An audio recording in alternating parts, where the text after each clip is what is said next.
Imagine a world untouched by recorded history, a time when mammoths still roamed the plains and ancient humans were venturing into wild frontiers. Long before Columbus set sail, and even before the famed Clovis people, there were pioneers whose stories are only now being uncovered. In this journey through time, we'll explore some of the oldest and most controversial archaeological sites on the North American continent. These discoveries are rewriting everything we thought we knew about the origins of human settlement in the New World. Let's take a step back tens of thousands of years as we trace 5 of the oldest archaeological sites ever found in North America. From the remarkable Meadowcroft Rockshelter to the mysterious Macedon site, the further we go back, the more controversial and astonishing the evidence becomes. In archaeology, as in all fields of science, there are those who defend the traditional narrative, sometimes even against compelling new evidence. On the other side, there are those eager to embrace exciting new theories, occasionally without enough proof. But science thrives on open debate, even when the findings challenge everything we thought was true. A major part of this controversy stems from a long-held belief that the Clovis culture represented the first human beings to arrive in the Americas. But today, we know that's no longer the case. New discoveries have pushed human presence on this continent back by tens of thousands of years, possibly as much as 110,000 years, earlier than the oldest known Clovis sites. So, who were the Clovis? People known primarily for their advanced stone tool technology. The Clovis culture emerged around 13,500 years ago and left behind a rich archaeological footprint, named after the town of Clovis, New Mexico, where their tools were first discovered. They are best known for their distinctive projectile points, finely crafted fluted spearheads, often made from obsidian, chert, or chalcedony. These points are unique to the Americas and are a defining hallmark of Clovis technology. Clovis hunters were skilled in tracking large game, and their tools have been found embedded in the bones of now extinct megafauna mammoths, mastodons, and giant bison. However, recent studies have begun to question just how effective these weapons really were at taking down such enormous prey. The true relationship between Clovis's people and the megafauna they shared the land with may forever remain elusive. Although we cannot directly date the stone tools themselves, we can date the organic materials like charcoal or bone found nearby. Radiocarbon dating of these materials has revealed that the Clovis people appeared in North America around 13,500 years ago and disappeared roughly 800 years later. But how did they arrive? Two dominant theories attempt to answer that question. Some scholars propose that they migrated along a coastal route, while others suggest they traveled through an ice-free corridor that opened between massive glaciers in what is now Canada. It's entirely possible that both routes were used at different times, as different groups of people made their way into the New World. For decades, the Clovis first model dominated archaeology. But that changed in the 1970s, when evidence began to surface from sites far older than anything associated with the Clovis culture. Let's begin with one such site, the Meadowcroft Rockshelter in Pennsylvania. This site challenges nearly everything we thought we knew about early human occupation in the Americas.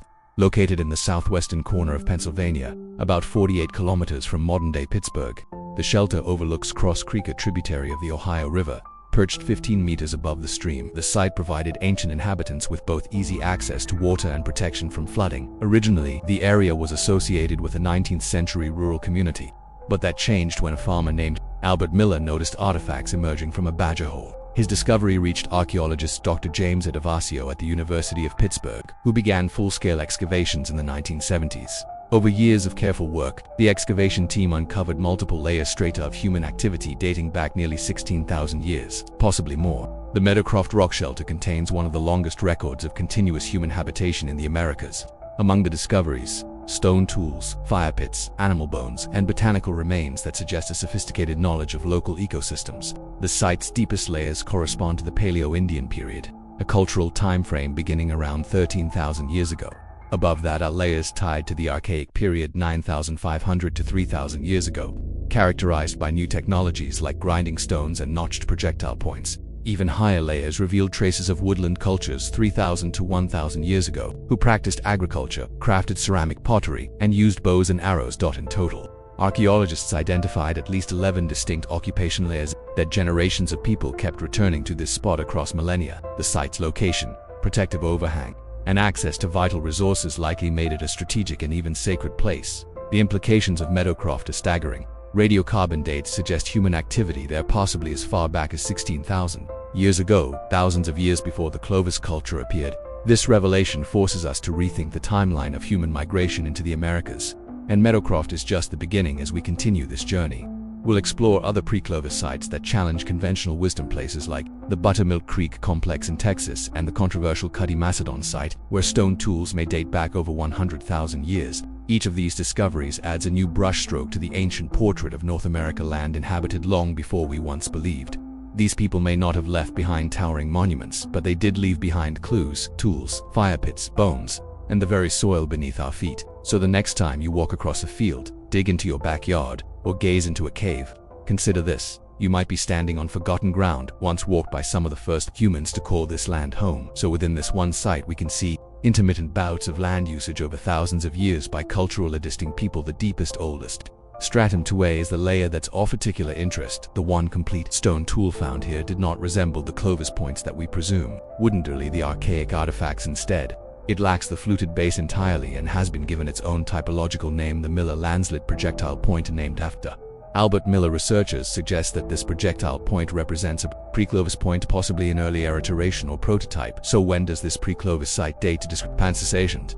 Debates arose amid the initial excavations, but the conservative estimate of the deepest radiocarbon spells averaged to around 14,000 years ago, 500 years before the appearance of Clovis culture. However, the earliest radiocarbon samples date as far back as 16,770 years ago. Despite early criticisms, Metal Rockshelter is now widely regarded as a pre-Clovis site. To conclude, here is a quote by James Adivasio himself on this: colleagues, although the incipient occupation of the site has understandably but perhaps unfortunate intellecta, the spotlight, the lion's share of the site's unquestionable deposits, Aryan eloquent testimonial to thousands of years of subsequent human cultural adaptation. If the site accomplishes no more than to draw increased attention to this, sometimes subtle, sometimes radically shifting relationship among humans, their technology, and the conditions of their natural environment, it will be enough. Up next is a site that has only recently been discovered and pushes human migrations into North America almost twice as far back. Asmatac Rock White Sands National Park Shelter. Not everything is preserved under the ground equally well. Some things have a faster rate of decay, while some soil conditions are better suited for preventing that decay. For example, very saturated soils, such as those found in bog-like environments, promote the preservation of organic material by reducing exposure to oxygen. This keeps microorganisms from decomposing that organic material. Quick changes in soil composition can also affect preservation. The more rapidly something is buried, the more likely it is to remain unchanged down to the ground. In the case of White Sands, it was a changed saturation that solidified the presence of humans around 22,000 years ago. White Sands is a national park in New Mexico, just 100 km north of the Mexican border. Today the site is hot, dry, and covered in windblown sand dunes that extend to the horizon line. However, this isn't what it always looked like before 12,000 years ago. White Sands was much wet. It was once a lake called Lake Otero, with grasslands stretching for miles that would have looked more like the prairies of the Midwest rather than New Mexico's deserts. With such wet conditions, the soil and around the lake would have been malleable and easily molded by the animal life walking through it. At this time, North America was home to various mammoths. These now extinct species were massive, often blown-up versions of extant species today.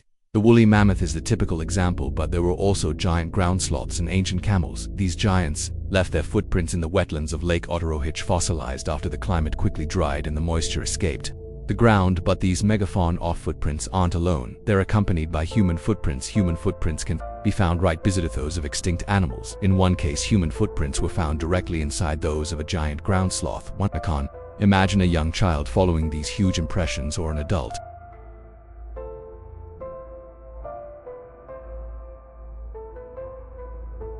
using them for navigation during a hunting pursuit. We already knew that the earliest humans in North America, lived among giants. Close sites often include methanol remains, as discussed earlier. What we didn't know was how old this relationship was. Although these coexisting footprints are an exceptional find, their age stole the spotlight. You can date the footprints themselves, just like at Meadowcroft Rockshelter. The researchers had to date the organic material around the main findings. Luckily, Lake Otero left behind aquatic plant remains.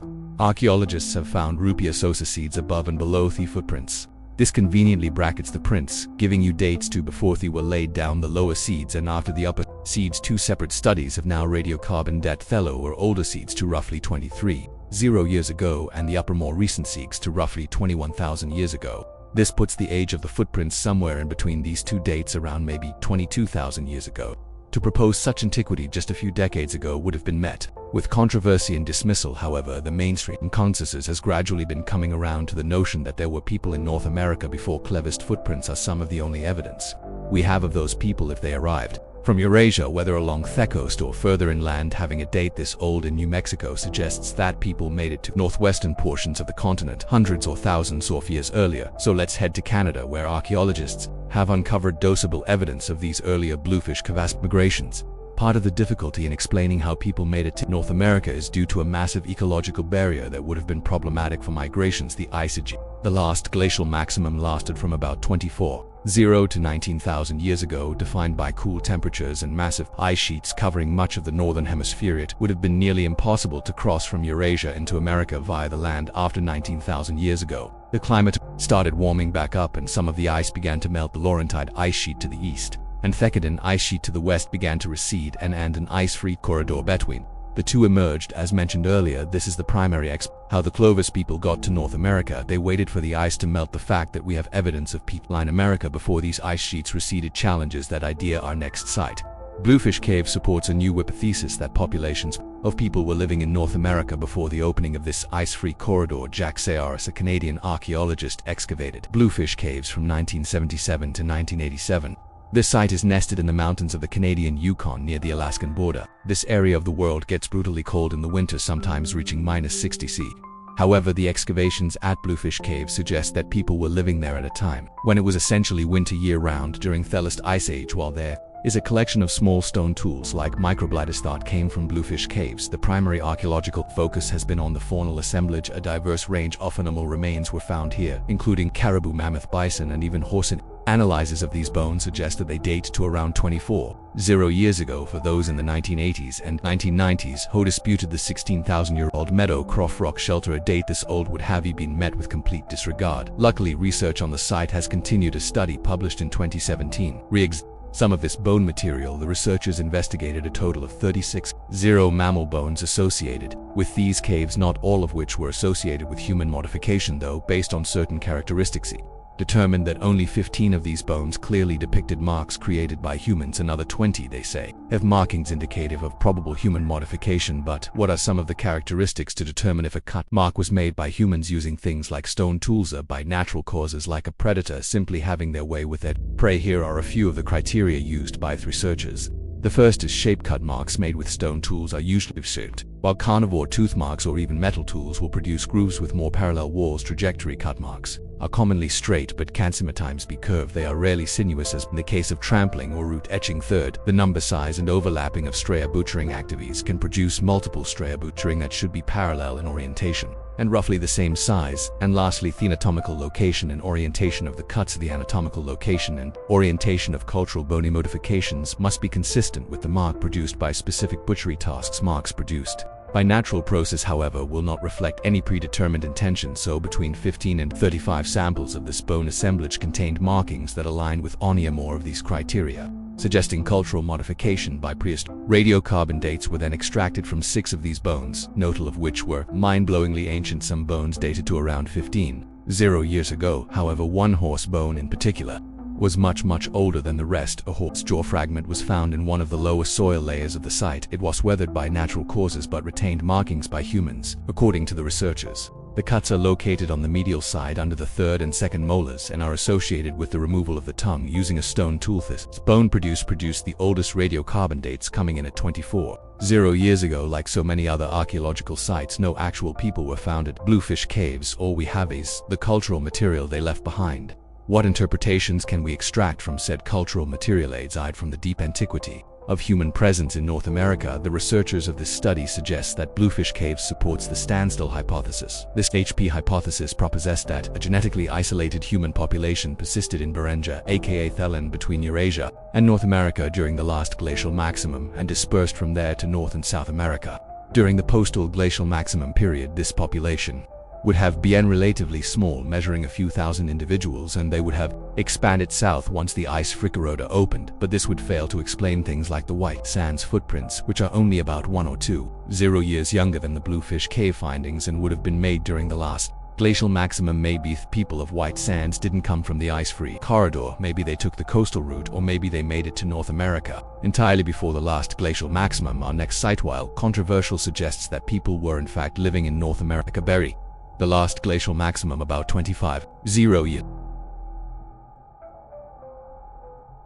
before the mining operations conducted around the world today are enormous. The excavating machines often weigh dozens of tons, and the quarries of themselves can be kilometers wide. Salt, iron, sand, and oil are just some of the materials we extract from the earth and use to create countless products. With a population of more than 8 billion people, the demand for raw materials is higher than ever. Rewind 5, 10, or 15 years ago, and people still needed raw materials to craft the tools necessary for survival, albeit at a much smaller scale. Various quarries have been discovered across North America which are attributable to the continent's prehistoric inhabitants. Modern-day archaeologists working on these sites are quite literally excavating prehistoric excavations in stone waste hire. Goldstone was a fundamental material to the prehistoric toolkit. Indigenous Americans would have refined the thought of identifying which stone types were most effective for tool manufacture. Paleo Indians were vitally dependent upon their tools and weapons and preferred to use only the finest quality lithics available. Stone carefully selected for fine color, translucency, smooth texture, and aesthetic and functional qualities, says archaeologist Herbert Kraft. Some of the most common types of stone were for checktorts and quartzite. However, knowing what type of stone to use is not enough. You must know where to find it. When an outcrop of valuable stone was discovered, it would quickly or eventually become a quarry for local or migrating people. This is exactly what the Topper site is located along the Savannah River near the border between Georgia and South Carolina. Topper has been undergoing archaeological investigations since the 1980s. Albert Good, 3, has been the lead archaeologist for the duration of these investigations, and he's made some very bold claims. He suggests that his quarry site not only contains Clovis and pre-Clovis occupation layers, but that some of the pre-Clovis cultural material might be as old as 50 years ago. Topper was used as a share quarry by various Native American groups over thousands of years. This is clear by the abundance of Rochester and the vast stone manufacturing and procurement tools left behind by past inhabitants. Goodyear devised a multidisciplinary team consisting of archaeologists and a variety of soil scientists and geologists to study this quarry. There are essentially 3 geochronological soil layers within the upper site, and the uppermost layer contains evidence of Clovis, archaic, and woodland era cultural material. The soil in which these upper materials were discovered is the youngest of the 3 likely deposited after the last glacial maximum. This aligns with the general chronology of when the Clovis people first appeared. Underlying this layer is a layer of alluvial sands, which is sand that's been deposited by running water in a stream on a floodplain. Geologists on this site have made the argument that water running through the Savannah River during the last ice age is what brought this sand to Topper. As a result, they date this layer to between 16 and 20,000 years ago.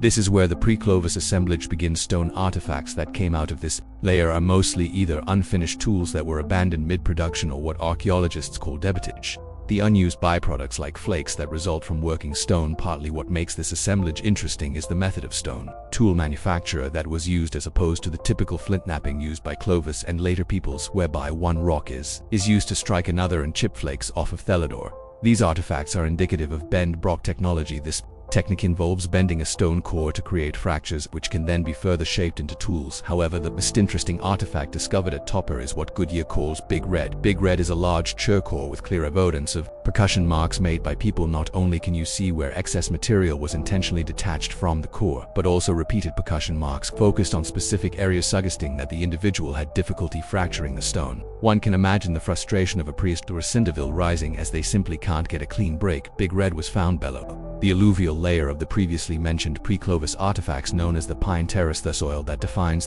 this layer was deposited prior to the Ice Age. Radiocarbon dates of 50 years ago from charcoal remains have confirmed this, and Big Red was found just adjacent to that charcoal. If this site is accurately dated, then it completely rewrites our understanding of human migrations out of the old world. We know that people made it to Australia by at least 40 years ago, but to say that North America was home to human populations 50,000 years ago is an extraordinary claim. That being said, our next and final site not only has drastic implications for the peopling of the Americas, but for human evolution. As Ether Suruti Mastodon site wall, when most people hear archaeology, it elicits images of Indiana Jones fighting bad guys and searching endlessly for lost treasure. These images, exciting as they may be, couldn't be further from the truth. The early days of archaeology may have resembled sukumegery more than the F today, but the days of 19th century adventurers scouring the globe in search of valuable antiquities are largely over. Conducting archaeology in the year 2024 often fails to embody the romanticized visions of cutting your way through jungles, running from territorial natives, and finding ancient spellbound artifacts